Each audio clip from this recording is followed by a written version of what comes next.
This is the story of Steve's family. It seems normal from the outside, but his chromosomes are holding a different story. Steve has hemophilia. Hemophilia, we know, is an X-linked recessive trait. So to find where this all started, let's look at Steve's parents. We know that his dad doesn't have hemophilia because he has an X big HY. But his mom, on the other hand, is a recessive carrier because she has X big H, X little h, although she is not affected by hemophilia. They got together, wanted to have a baby, and here came Steve. Here we can see their cells. We see the mom's big H little h and the dad's big HY. And then poor Steve has hemophilia because he has X little h, Y. But then came along Valerie. Valerie is a carrier just like Steve's mom with X big H, X little h. We can see her cell here. Then Steve got kind of serious and proposed. They had a baby. Will Steve's children have hemophilia or not? Let's find out.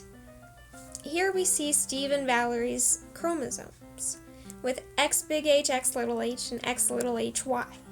Let's see what possible gametes Steve can make. During interphase, the chromosomes duplicate and go through a process called crossing over. During prophase, the nuclear envelope disappears and the chromosomes form homologous pairs.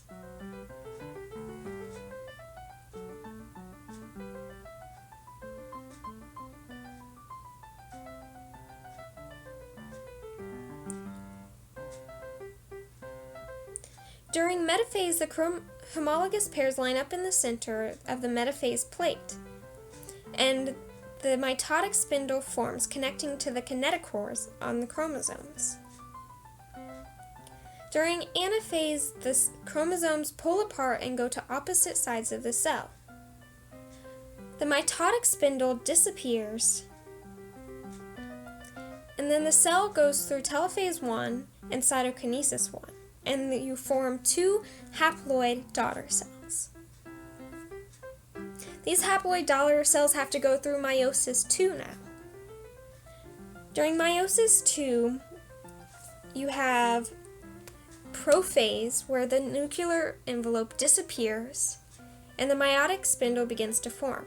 Metaphase, they line up in the center and the meiotic spindle connects to the kinetochores on the centromeres. They pull apart during anaphase and during anaphase 2, and during telekinesis 2 and cytokinesis 2, they split to form 4 haploid daughter cells. Due to independent assortment, you can have a variation of different cells with different alleles in them. So, here we see Steve's possible daughter cells. We know that Steve has a hemophilic son and a daughter who's a carrier. But if they had another child, what's their possibility of having one with hemophilia? To do that, we'll do a Punnett square. With this Punnett square, we'll test Valerie's and Steve's genes. Valerie has an X big H, X little h, and Steve has an X little h, Y. We'll put Valerie's X big H, X little h on the top and Steve's X little h, Y on the side. Then we cross the top to see what kind of girls they would have, the bottom to see what kind of boys. If it's a girl, she has a 50% chance of having hemophilia. And, likely, if it's a boy, he has a 50% chance of having hemophilia as well.